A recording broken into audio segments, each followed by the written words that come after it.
Inverse 4x plus sine inverse of 4√3x is equal to -π/2 दिलेलं आहे. And then the absolute value of x विचारलं आहे. Absolute value म्हणजे negative value जरी आली तरी त्याला मॉड्युलस टाकून पॉझिटिव्ह करायचं. ठीक आहे.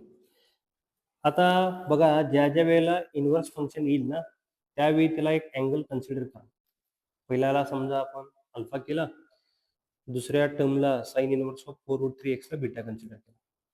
त्यातून काय मिळेल बघा आपल्याला की साइन अल्फा जो आहे तो 4x आला अँड साइन बीटा जी व्हॅल्यू आहे ती 4√3x आली. Okay.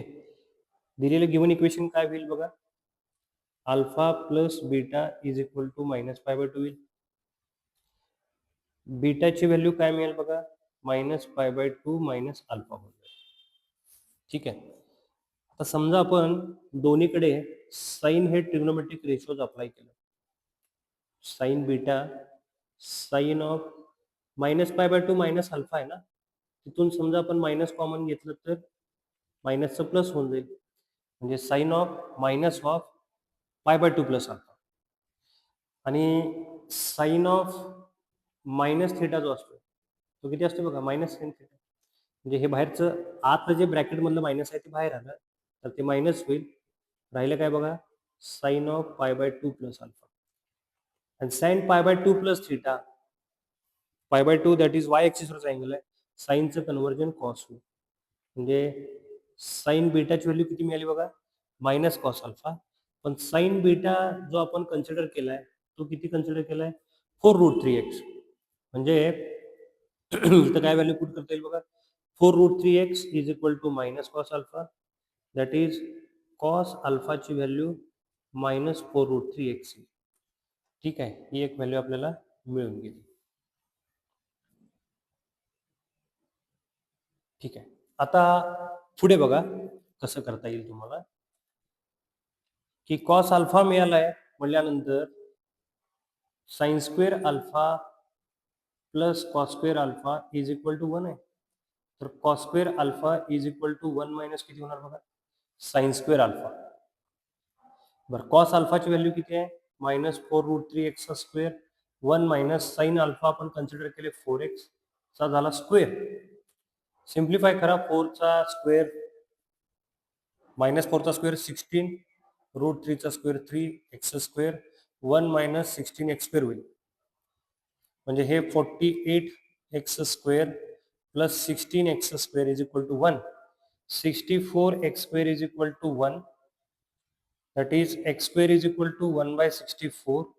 Therefore x is equal to 1/8 or x is equal to -1/8. आता बघा ऍक्च्युली आन्सर तुमचं संपलेलं आहे. ऍब्सोल्यूट व्हॅल्यू विचारली आहे.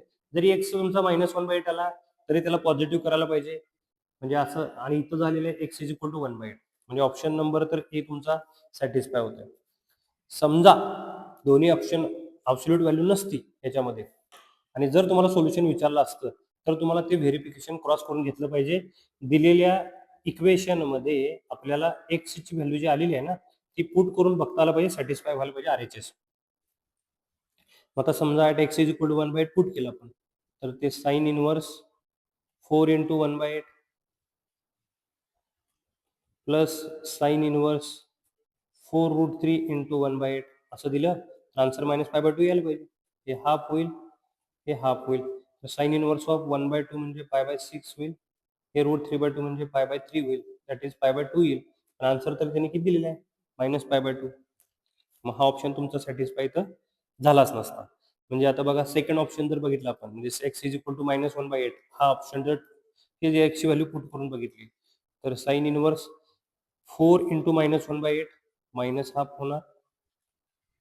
ओके, 4 × -1/8, एक 4√3 × -1/8 जर पुट केलं तर ते -√3/2 होणार.